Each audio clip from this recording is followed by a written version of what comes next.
Bienvenidos, Hushamdi, and happy holidays, and welcome to this Hut 8 networking tutorial on enterprise networking, security, and automation from the ccna version 7 curriculum. This is Packet Tracer Activity 2.2.13, where we're going to be covering point-to-point single area OSPF. So what can you expect to learn in this video tutorial? I'm going to be talking and configuring OSPF in the Packet Tracer activity, where we're going to talk about the OSPF router ID. We're going to see 3 different ways that you can enable the OSPF process on an interface. We're going to talk about the passive interface command and why we might want to use passive interface on LAN-facing interfaces. And then we're also going to take a look at a number of different validation and verification commands that we can run in our OSPF environment. I'm even going to be pulling up a number of live Cisco physical routers, 2811s, and we're going to be looking at Wireshark to see exactly what the OSPF multicast hello packet looks like. All right, so let's go ahead and dive in with the activity here. And again, this is activity 2.2.13. Now, this is totally new, the curriculum. And so one of the things I really like about what they've done here is in the subnet mask field.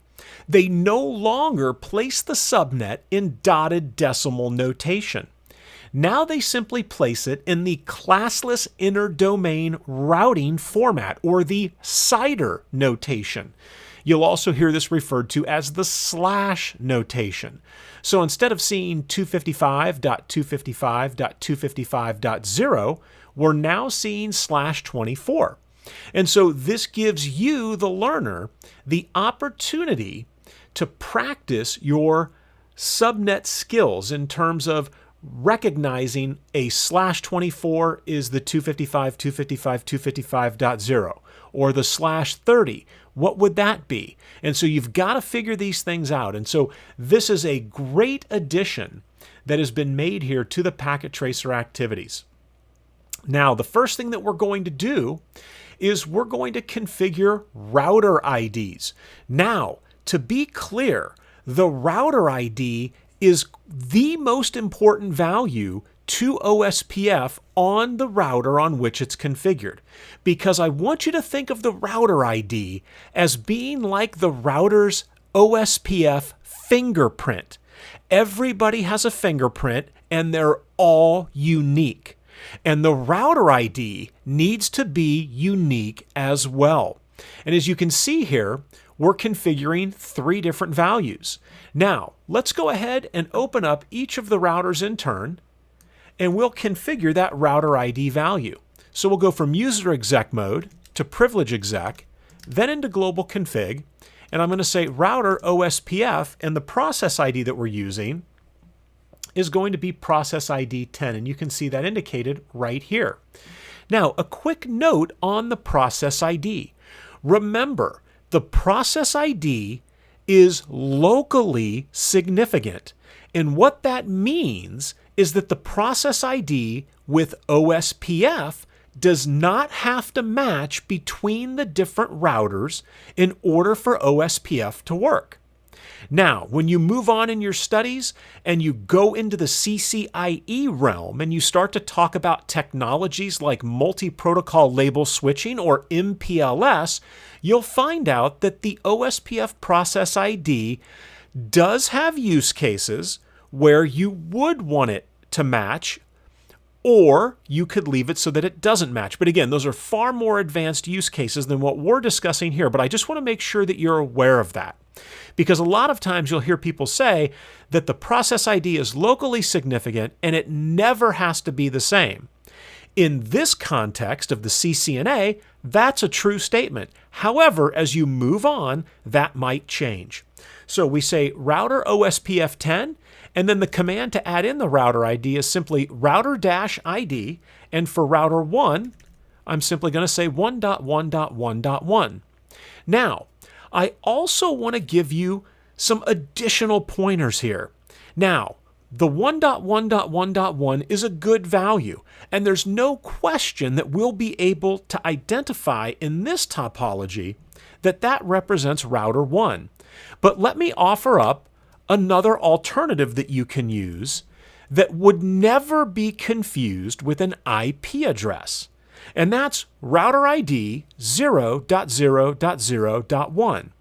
Now, we're not going to get the points if this is the value that we use, and so I'll pull this back, but I just want to give you the idea and the thought that these might be better values that you won't mistake later for an IP address. And you'll see what I mean when we get into the validation and verification commands. So again, I'll pull that command back, but something to consider. And in the environments in which I perform the OSPF administration, those are the types of values that I'm using, values that can't be mistaken for an IP. So we've got our router ID here for router 1. Let's come over to router 2, and we'll do much the same thing. Now remember, this is the new ccna version 7 curriculum, and I'm using Packet Tracer version 7.3. That is the minimum version to successfully, or to be able to successfully complete any of these activities. So you want to make sure you're using Packet Tracer version 7.3. I'll go into global config, I'll say router OSPF 10, and then I'll put in my router ID value of 2.2.2.2. Now, as I do that, you'll notice down here it's very small, but in the right-hand corner, my completion percentage is now at 11%. And as I'm completing the tasks that I'm being asked to complete, that value will continue to increase. So let's pull router 3 up. Now on router 3, we'll go from user exec to privilege exec into global config. I'll say router OSPF 10, and then we'll put our router ID value in here of 3.3.3.3. Now the completion percentage just jumped to 16, so we know we're doing something right here. So part 1, configure the router ID. Now, as we're going to see, the router ID is a critical value, the most critical value, and it needs to be unique in your OSPF routing domain. And again, think of that OSPF router ID as the OSPF fingerprint, and that everyone has a fingerprint and they need to be, and they are unique. So now we're going to configure networks for OSPF routing. Now, this is another change to the curriculum that I absolutely love. In the previous version of the Cisco Networking Academy curriculum on OSPF, they never talked to you about how to configure the OSPF process on an interface. They showed you the network commands and how to do it in the OSPF global configuration section, but they didn't show you how to do it on an individual interface. And the new version of this curriculum does show you that. In fact, if you look at step 3, you'll see that they demonstrate that. Now, let's go ahead and answer the questions here. It says configure networks for OSPF routing using network commands and wildcard masks. How many statements are required to configure OSPF to route all the networks attached on router 1? Now, I'm reading this question here as if they're talking about how many network statements would be required on router 1 for each of the networks on router 1. Well, if we were to scoot back up here, we can see that router 1 has 3 networks. So there would be 3 network statements required to properly configure each of the interfaces there to run the OSPF process. Now, this might be considered a trick question of sorts, because you can actually put in a single network statement that encompasses every single interface on the router. And I'm actually going to show you what that would look like. But first, let's go ahead and configure the interfaces that are on the router here. So if I say do show IP interface brief, and that way I don't have to roll back up in the right-hand side of the window over there, I can see the network statements, or I could see the networks I have here, and I know that the gigabit Ethernet, that is my LAN-facing network. Now, this is facing a switch and then a PC. And in your network, it could be multiple PCs. And when we get to the passive interface, I want you to consider and give some thought to the idea of why would we passive the LAN-facing interface. And I'll talk about that in detail. But let's get our network statements in. So I would say network 192.168.10, and remember, I'm not putting the IP address in here on router 1. I'm putting in the network ID or the subnet, and that's 192.168.10.0. Now, when we're configuring OSPF, we have to put the wildcard mask in. Most learners might become confused and do something like this. But that's not the wildcard mask. That's the network subnet that's the subnet in dotted decimal notation. So let me pull that back.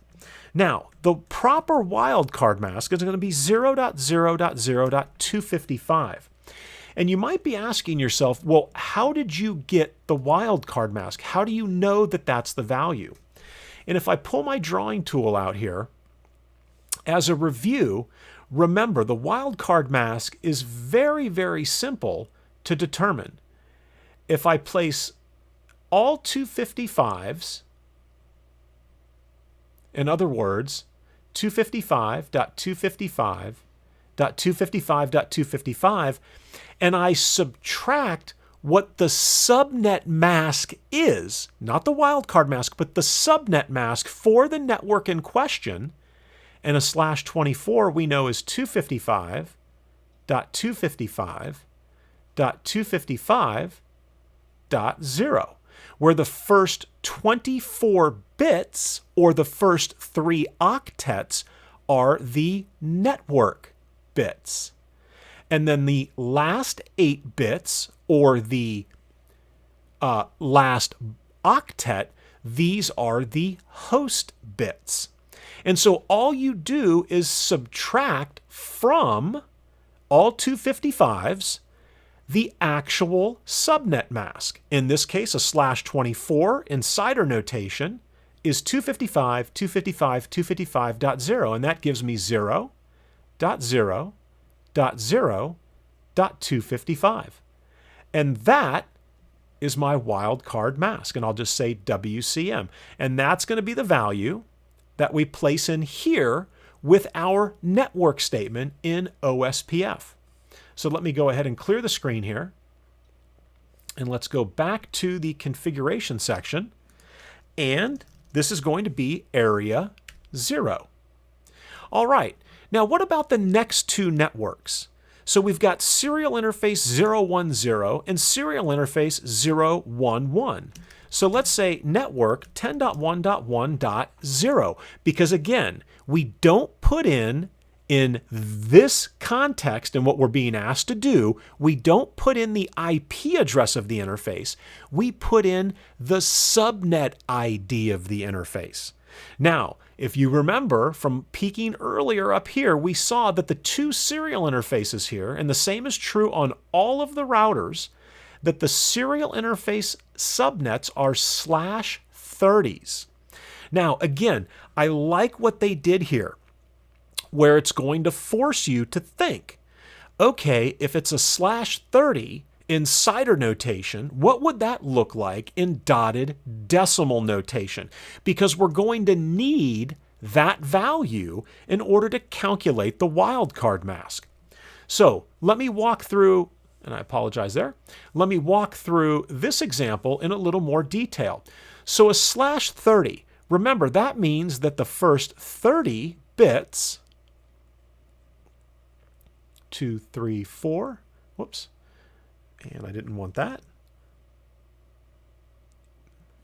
2, 3, 4, sorry about that, my pen is giving me extra characters, 2, 3, 4. So the first 30 bits, and there's 28, and then 29, I'm sorry, there's 24, 25, 26, 27, 28, 29, 30. So we only have 2 host bits. So when we look at this, we can easily convert this from binary, right? So this is binary. So it would be 255 dot 255 dot 255 dot, and now we need to figure out what the value in the 4th octet is going to be. So remember, going from left to right in this octet, our values are 128 and then 64 and then 32 and then 16 and then 8 and then 4 and then 2 and 1, but those are the host bits there. So 128 and 64 is 192. 192 plus 16 is, 192 plus 32 is 224, plus 16 is 240, plus 8 is 248, plus 4 is 252. And so that's the subnet mask in binary. This is the subnet mask for a /30 in dotted decimal notation. And now that we have this, we subtract it from the all 255s. And I don't even need to write that out. We should be able to simply say that it would be 0, 0, 0, and then 252 taken from 255 is going to give me 3. And so that would be the wildcard mask in this network statement. And this is one of the reasons that Cisco likes to focus on the network statement, because it adds a level of complexity, a little difficulty that you'll be dealing with. And then we'll say area 0. Now, if I know that that is the statement for the 10.1.1.0, for the 10.1. Let's get the network in there. For the 10.1.1.4, this is going to be easy. And then for all of the other routers, it's also going to be very simple, because that /30, we have it worked out. The wildcard mask will always be 10.1.1. The wildcard mask will always be 0.0.0.3. All right, so I've got my 3 network statements in there. And those are the network statements you would need to add for all 3 of the networks on router 1. Now, that statement there, how many statements are required, or I should say the question, how many statements are required, I could have said the following. And that will actually enable OSPF on every single interface that has an IPv4 address configured on it. And so again, maybe put that away and hold on to that, because that's a quick and easy way, if you're labbing things up and you're just trying to get a dynamic routing protocol running, that's a quick way to get it running on all interfaces on your router. So let me go ahead and pull that back.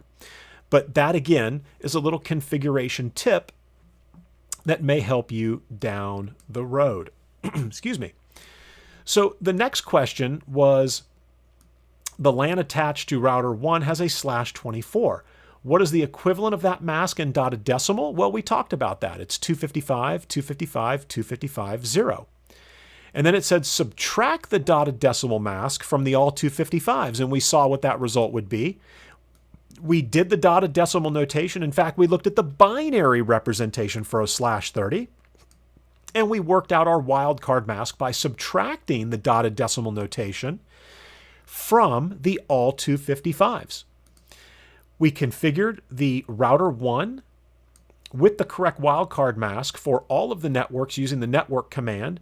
Now, verify OSPF has been configured properly by displaying the running configuration. Again, here's where the value add of watching the video comes into play. Watching this video comes into play. Now, you'll notice it says show the running configuration. If I say do show run and hit enter, I have to either hit the space bar a number of times, maybe I jump past the OSPF configuration, or I could hit the return key to go a line at a time. This is one of the changes, one of the great additions that Netacad has added into the Packet Tracer 7.3, is I no longer have to say do show run and hit enter and page down, or hit the space bar and hope that I get close to the ospf config section to see what I have configured. They've added this command in, and I actually have packet tracer 7.2.2 running on an older iMac I have next to me here, and I actually validated this before recording this video. This is how you should be running the command. Do show run, pipe it to section router ospf. This will only show you the router ospf configuration section, and that is the section that we're interested in. If you say do show run, depending on how much configuration you've done to this router, it could take you a couple of seconds to actually find what you need. And you may blow right past it. So they've added in the ability to use the pipe command and to pipe it so that we can use options like section router ospf. So be sure to write that command down. That is a great command to have, and it works for other things, not just ospf. You could say do show run and pipe section router eigrp, section router rip, section router bgp. So this command has a lot of applicability. It's a command I use on a daily basis because if I just want to see the ospf configuration stanza, that's how you get to it. So again, try to avoid that do show run because it's going to show you a whole bunch of things that you really don't need to see. So verify ospf has been configured properly, and I think that we're good to go on router 1. Now it says if you find an error, you can use the no command to reconfigure it. And actually, let me show you what that looks like. So I would say no, let's say the network 10.1.1.4 is wrong. I could say no network 10.1.1.4 0.0.0.3 area 0. Now, you'll also notice my score just dropped down here in the lower right by 6 percentage points. And that's because I removed a command that we actually need, 10.1.1.4 0.0.0.3 area 0. And so now we're back to that 33% we had before. All right, let's come to step number 2. Configure networks for ospf routing using interface IP addresses and the quad 0 masks. And so this is another approach that was never discussed in the version 6 curriculum. So in the previous curriculum, it was all about the network statement. And this is another huge value add because this is actually considered a best practice. And if you go on to the CCNP or you go on to your CCIE down the road, this is how you might be asked to configure it. And I've actually sat for the CCIE lab exam 2 times. So this is definitely an approach you want to become familiar with. So let's talk about and configure this and see what it looks like. So here's router 2, and actually I can actually squeeze this in so we can see our directions there. So here we are on router 2. If I say show run pipe section router ospf, because I only want to see what's in the ospf configuration section, I've got my router ID. Now that log adjacency changes, that is auto-magically put into the configuration for you. So let's go from privilege exec to global config. I'm going to say router ospf and then the process ID we're using, which is 10. Now, this is asking me to use the interface IP address in the quad 0 mask. So what would that look like? Well, let's first see do show IP interface brief. So again, I have 3 interfaces on which I would like to run the ospf process. Now remember, as I'm adding in these network commands on each of the interfaces are actually sending hellos out via multicast to the address 224.0.0.5. In fact, let me digress and let's take a step back here. Let's come back to router 1 and I can say debug IP ospf, and if I do a question mark, you can see we can look at adjacency events or we can look at ospf events. Now, when we have any type of an adjacency event, this would give me additional information. What I don't see here, and let's back up and I can say events, What you don't see here, and it looks like this may have changed because I could have sworn that the debug IP OSPF packets was an option on previous versions of Packet Tracer. But don't worry, I've got real Cisco routers that we'll be able to take a look at to see the whole selection of debug commands that we have, or options we have with the debug command. And so let me do that. Let's take a quick break here. If I come over to router 8, and again, this is just a router I've got set up, and I say show IP interface brief, you can see that this router has a fast Ethernet interface, but it also has a serial interface. So I'm going to go ahead and go into global config. I'm going to say router ospf10, and I'm going to set the router ID on router 8 to 0.0.0.8. Again, a value that you would never mistake for a valid IP address. And let's go ahead and add the network command in for the 10.8.9.8. Now, here I'm using the exact IP address on that interface with the quad 0 masks. And the reason for this is that this will enable the OSPF process on that interface and only that interface with the quad 0 mask. And then we'll put in area 0.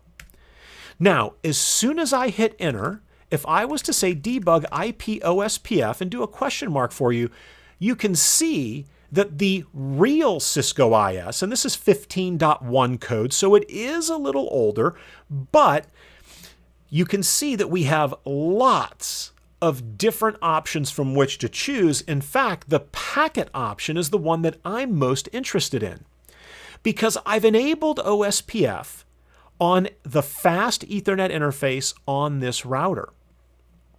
I'm sorry, I want the hello. I've enabled the OSPF process on the fast Ethernet interface. And so every 10 seconds, I should see a hello message being sent off of this interface. And right on time, we see exactly that. Now, if you watch the timer here, the next one's probably going to come, and it's never exactly 10 seconds, but very close. And you can see every 10 seconds, a multicast hello is being sent out to the 224.0.0.5. That is the all OSPF router's multicast address. And I want you to think of it like this. Every 10 seconds, this router, router 8, is sending out on that broadcast network segment, that Ethernet interface, right, that goes out, we could say it goes to a switch maybe, and it's broadcasting to anybody else running OSPF who would be listening for this address, listening for messages on this address. Other routers that are listening are going to say, hey, that router wants to talk OSPF. I want to talk OSPF. Let's go ahead and see if we can form an adjacency.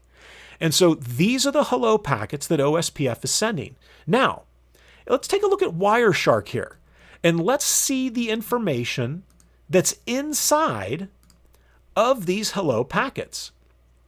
And so we may need to wait a few seconds here, but we will eventually see, and that's the one we're looking for. I can stop my capture right there. So you can see the source address, 10.8.9.8. That is the fast Ethernet interface on router 8. You can see the destination to the all OSPF routers. In other words, anybody listening on multicast address 224.0.0.5.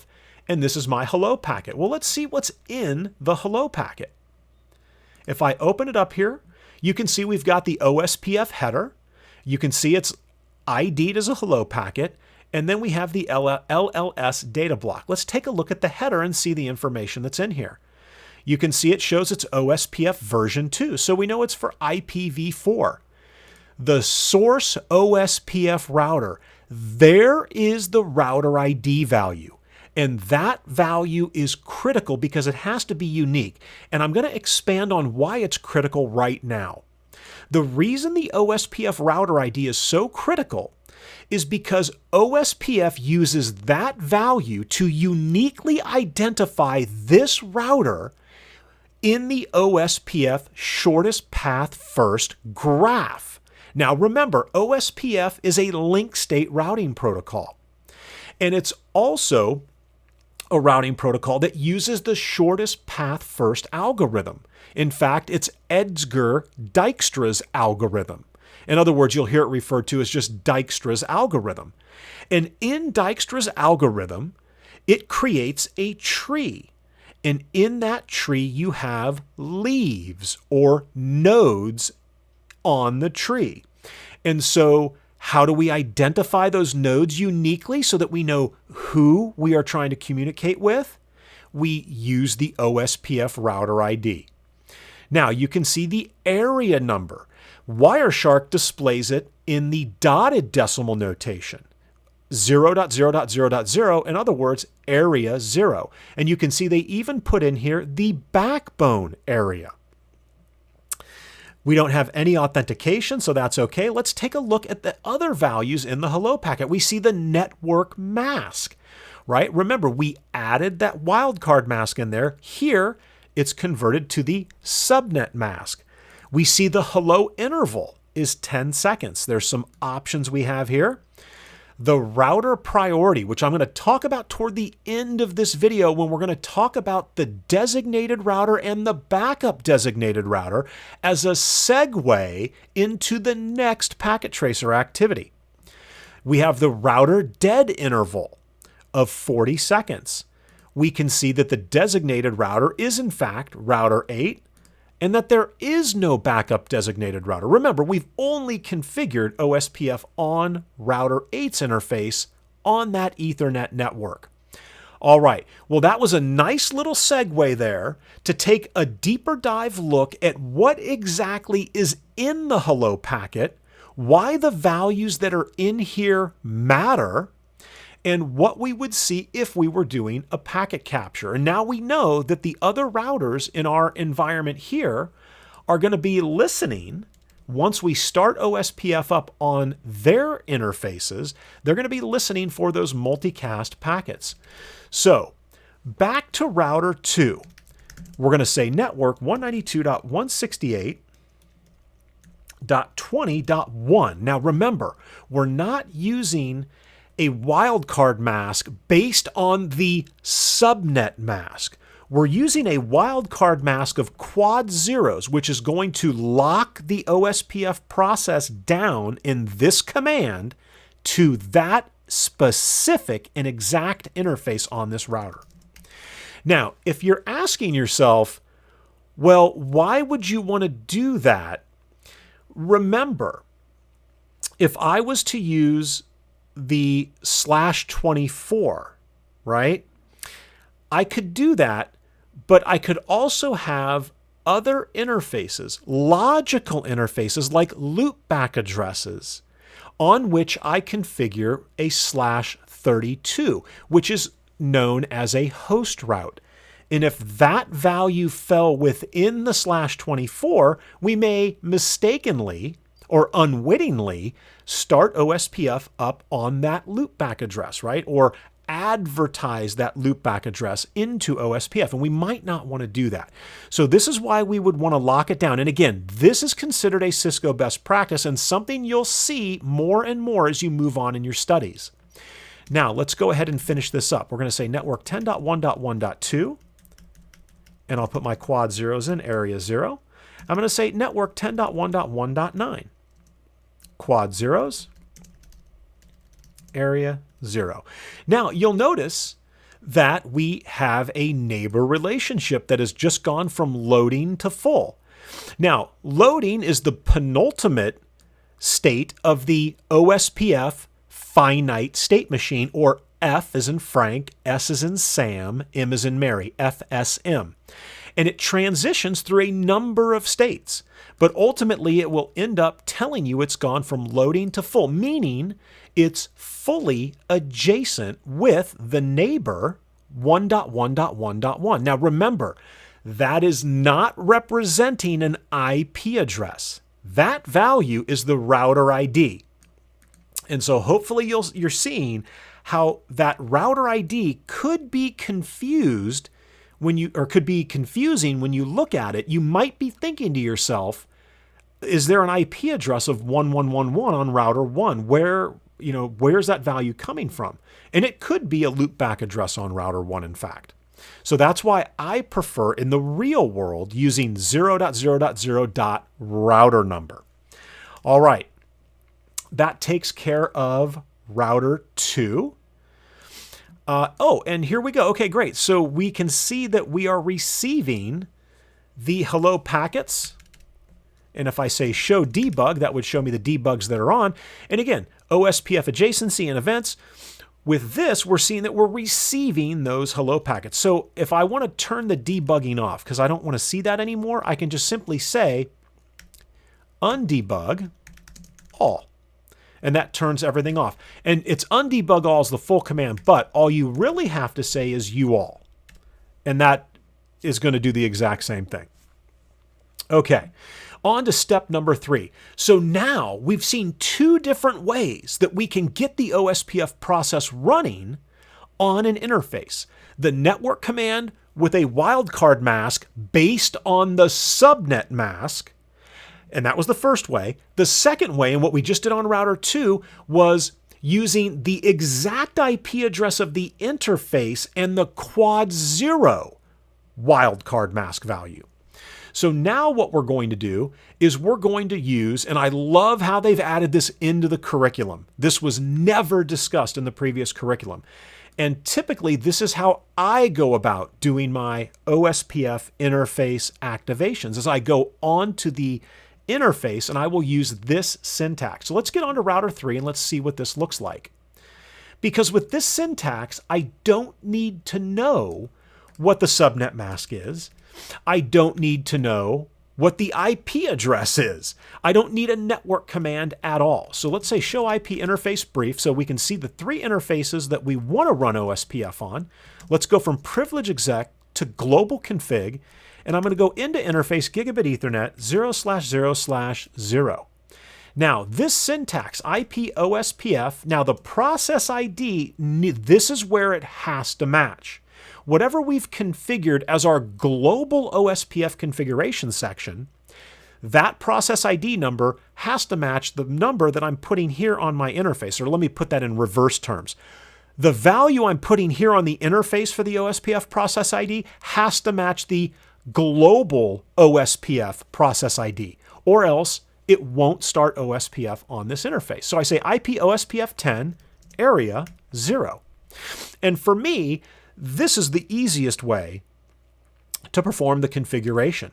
And that's going to start the OSPF configuration up on that interface. Now, let's go ahead and go into interface serial 010. And now I can just hit the up arrow. And we should see an adjacency go from loading to full. And there it is with router 2. Let's finish this up by going into interface serial 011. And then we just need the up arrow a couple of times and recall the previous command, because that ensures we don't have any typos, right? And if you're using the same area and it's the same OSPF process ID, you're going to go from loading to full. All right, so those are the 3 different ways you can enable OSPF on a router interface. Absolutely fantastic. Big thumbs up here to Netacad for expanding this out and covering the multiple different ways to do this. All right, now we're on part 3, the final part. And this is where we're going to talk about passive interface. Now, there's a number of ways that we can approach this. First, let's talk about why passive interface is important. So remember that the passive interface command is going to stop OSPF from sending those hello messages that we looked at in Wireshark. And let's come back as a quick refresher here and take a look at these values. And remember, sorry about that, let me scoot that back up. And remember, the reason that these values are important is because these values give you all the information you would need to know to completely destroy this environment from a routing perspective. When I look at this, I can see the router ID of router 8. I can see the area number that router 8 is using on this interface. I can see that there's no authentication. I can see the subnet mask. I can see the DR, BDR priority value. And I'll come back to why these are so important here in just a second. So let's go ahead and come over here to router 1, and we'll do these in turn again. Now, I said there's multiple ways to do this. So let's go from privilege exec into global config. I'm going to say router ospf10. Now, this is showing us how to do it, and I would have preferred, and I guess this is, I don't create these, so I have all the respect in the world for the individuals that do. And I say the same thing when I talk about things that I read in different texts. So what would have been great here, and this would be my recommendation to the Netacad team, is just like you showed me the 3 different ways to enable the OSPF process on an interface. It would be great if you would show me the multiple different ways that I could passive an interface. And I'll show you the different ways right now. So the first way is they want us to do the passive interface command and then simply put the interface in there, and only on the LAN interfaces. Remember, those hellos are responsible not only for discovering our neighbors on a network segment, those OSPF hellos are also responsible for maintaining the adjacency that we've established. Because every 10 seconds, I'm expecting to receive an OSPF hello from the neighbor with whom I'm adjacent. And after 40 seconds, remember that dead interval that we talked about here.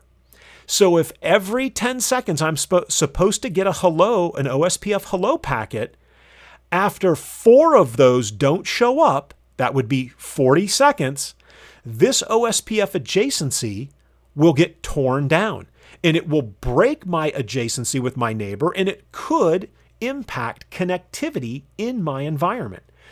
So the hello messages are very important. But remember, I just said that the hello messages are important when they're between routers, right? So that interface and this interface, or this interface and this interface. That's where it's important, because there's routers on the other end of these interfaces. And I've got adjacencies with these routers that I have to have because I'm setting my network up to run OSPF. So we need these adjacencies to exchange routing information, to discover my OSPF neighbors, and then to maintain those adjacencies. Now, on a LAN interface, and let me change my color to red here. On the LAN interfaces, are there any other routers out these interfaces with whom I need to establish and maintain an adjacency? And the answer is obviously no.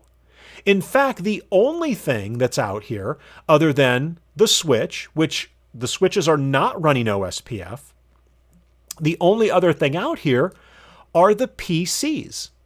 So the reason that you would use the passive interface command on the LAN-facing interfaces where there are no other routers with whom you're trying to establish an OSPF adjacency and then maintain that adjacency is because we don't want the hello packets being multicasted out to a LAN segment.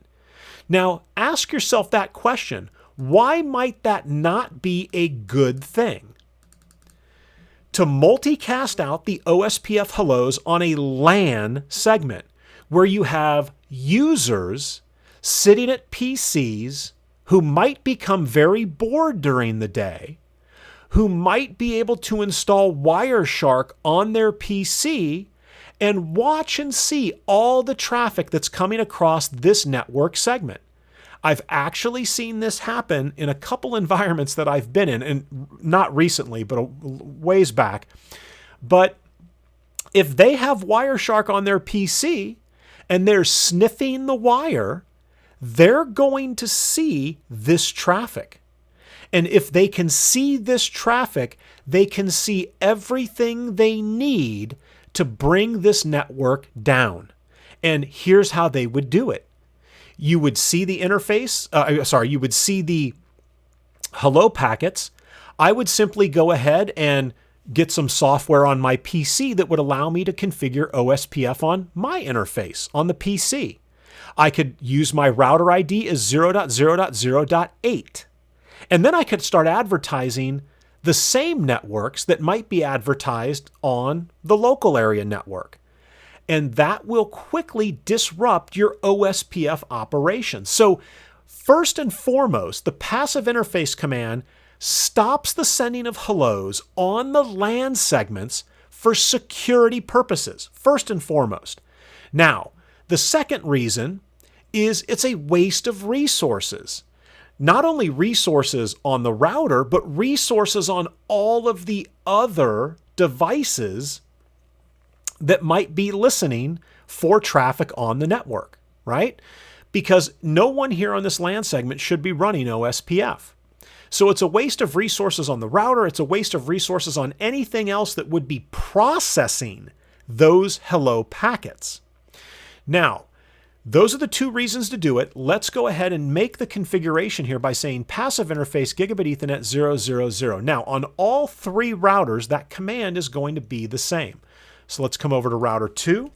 Let's get logged in and go from user exec to privilege exec into global config, into router OSPF 10, and say passive interface gigabit Ethernet 000.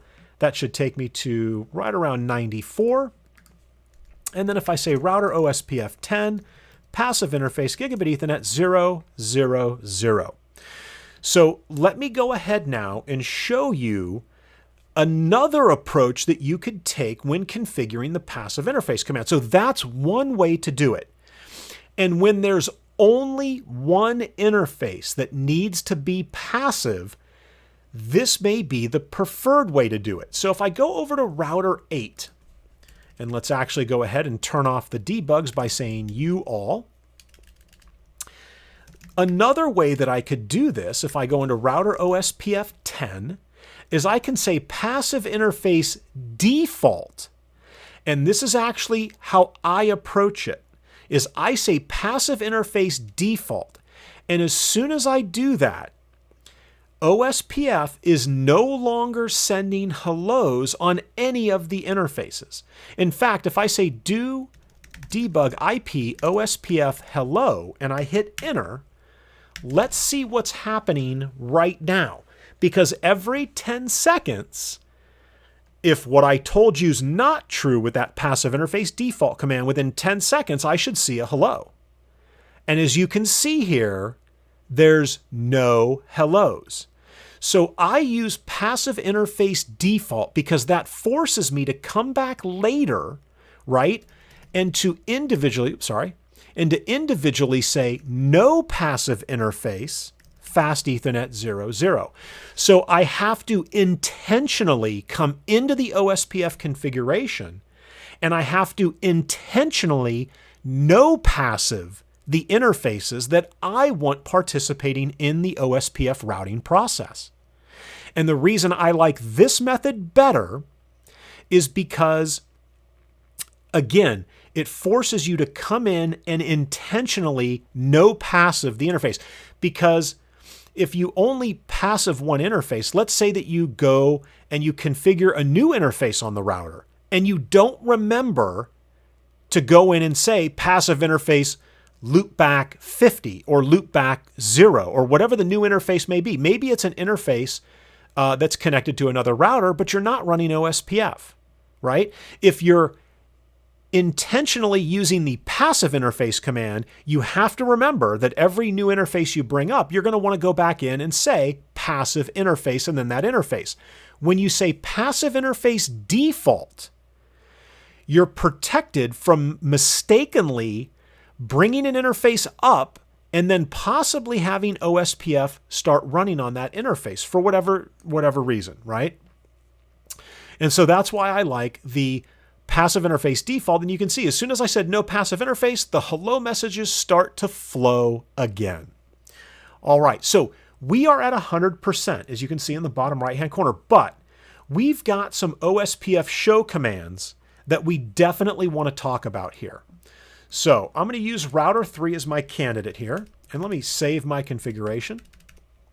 So one of the first commands that you might want to run is show IP OSPF interface. And if I do a question mark, there's an option here that I don't see that I wish they had. And the option is brief. Show IP OSPF interface brief. Now, what they would like us to do here is to say gigabit 000, and it's going to show me the information about that interface. Now remember, gigabit Ethernet 000 will be a broadcast network type. And there are 6 network types. Now, one of those network types, we may make the argument, is not really an OSPF network type. But let me talk about that in just a second. So the 6 network types are broadcast, like you see right here. If I was to recall that command and say serial 00, I think it was 010, there we go. A serial interface is going to be a point-to-point interface. An Ethernet interface that's plugged into a LAN switch here, that will be a broadcast interface. Now, there's a significant difference between these two interface types. And the most significant difference is the fact that on point-to-point OSPF networks, which is what this video is all about, there is no DR-BDR election. Now remember that. On a point-to-point OSPF network type, there will not be a DR-BDR election. Well, how could I see that? Well, let's say show IP OSPF neighbors. And here's where you would look to see who is the DR and who is the BDR. Now, these are the interfaces I have neighbors on. You can see again, that's the router ID. That is not an IP address configured on router 2, just as this is not an IP address configured on router 1. Here's the IP address on which the adjacency has been established. And there's the outgoing interface on this router over which that adjacency with router 1 has been established. But it's right here where we see that dash. And that's typically where you're going to see one of 3 things. It's going to say DR, or it's going to say BDR, or it's going to say druther, DR other, which stands for druther, which means it's not the DR and it's not the BDR, but it is an OSPF router that we are aware of on our network. So let me go back over here to router number 8, and let's say do you all to kill the debugs. And I'm going to come to router 9 because router 8 and router 9 are actually not connected to each other, but they have communication with each other. If I was to say do ping 10.8.9.8, you can see that router 9 can reach router 8. So let's say router OSPF, and to prove to you that the process ID doesn't have to match, what kind of values can I use here? I'm going to say, whoops, went to one too many there. We'll say 9,999. A crazy process ID number, right? But it's to show you that this adjacency between router 8 and 9 will work, and I don't have to have the process IDs match. So let's go ahead, and I'm going to say passive interface default, no passive interface, fast Ethernet 00. This is another way to deal with passive interfaces. Now, what am I doing here? Let's go ahead and say, and actually let me do my preferred method. I'm going to go to interface fast Ethernet 00 and say IP OSPF 9999 area 0. And what we should see pretty quickly here is we have an OSPF adjacency. Now, what's going to be different between this adjacency over a fast Ethernet broadcast network type? Again, if I say show IP OSPF interface brief, this is the option that I would like to see in Packet Tracer that's not there, because this is going to give me some really quick information, and it's going to tell me the cost. It's going to give me the state. It's going to tell me how many neighbors I have, right? So this gives me a lot of nice consolidated view, a little different than if I said fast Ethernet Now, this clearly gives me additional information, right, that I can do a little deeper dive. Now, let's go ahead and come back with show IP OSPF neighbors, and let's get this all up here on the same screen so that we can have a quick conversation. So when I say show IP OSPF neighbors, you can see that the neighbor ID, that would never be mistaken for an IP address. A little easier to read. My priority, that's the default priority for an OSPF router on a broadcast network segment. And here is where you see DR. Now, this is very tricky. That is not what router 9 is. Router 9 is not the DR. Router 9 is the BDR. So this is reflecting the DR BDR status of the other router, of this router, router 8. And we see that here. Oops, sorry. We see that right here. The designated router is router 8. But if on an exam or a quiz, if this is all you're shown, remember that that is not the state of router 9. Router 9 is not the DR. That is indicating that router 8, this neighbor, is your DR. And so again, keep that in mind, very, very important. And we see here that it's a broadcast network type. And again, it lists, sorry about that, it keeps moving. It lists out the designated router and it gives me the ID of the backup designated router. And again, the BDR, which is router 9, has this crazy value because we never set the router ID on router 9. So let's do a little sidebar. What if I said router OSPF 9999? If I wanted to set, if I realize right now, you know what? That is not a good router ID value because if I come over to router 8 and I say do show IP OSPF neighbor, you can see that this is the router ID value. But very quickly, it may become confusing when you're looking at output like that. So we want to fix this.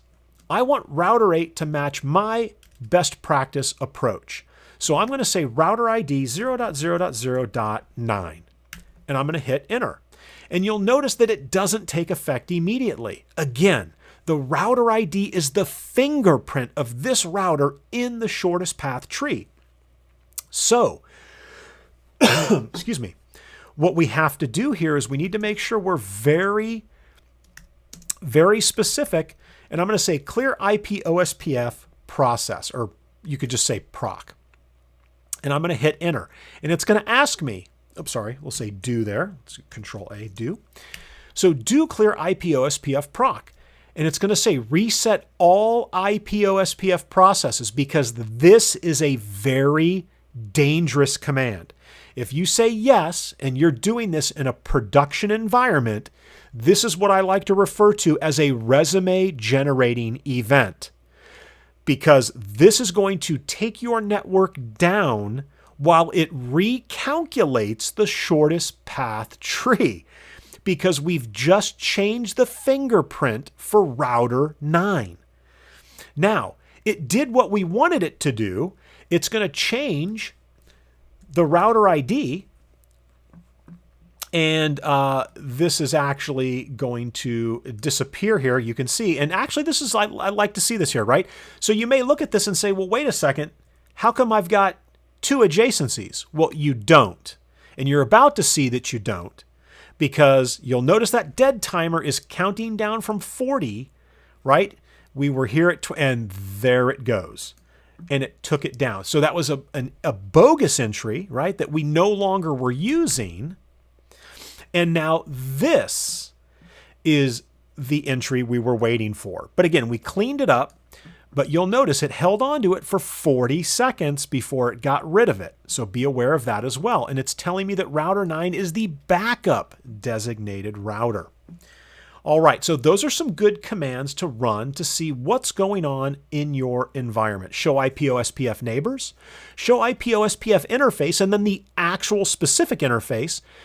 When you're on Packet Tracer, the brief option isn't there, but that's a great option to go to on real Cisco routers. Another command that is very valuable, show IP protocols. This is going to show me the routing protocols that are running on this router. If I was running EIGRP and BGP, I would see those here. And again, this shows me my router ID, another way to see your router ID. More importantly, it shows me the interfaces that I have placed in the passive state. Back over on router 8 and 9 here on real Cisco IOS do show IP protocols. We're going to see the same thing and take a look. Passive interfaces. When I use passive interface default, it's showing me every single interface on this router, with the exception of Fast Ethernet 00, is in the passive state. So show IP OSPF protocols will show me the interfaces that have been passived. All right, that is going to do it for this tutorial. Again, my videos are about much more than simply type in these 5 commands and you've got 100%. Again, I'm going to get you to the 100%, but I want to make sure that you've got a great understanding end to end of all the material that's being talked about and demonstrated in this packet tracer activity. And I'm going to be doing this for all of the packet tracers, for both the ENSA course as well as the other 2 courses that are part of the new ccna version 7.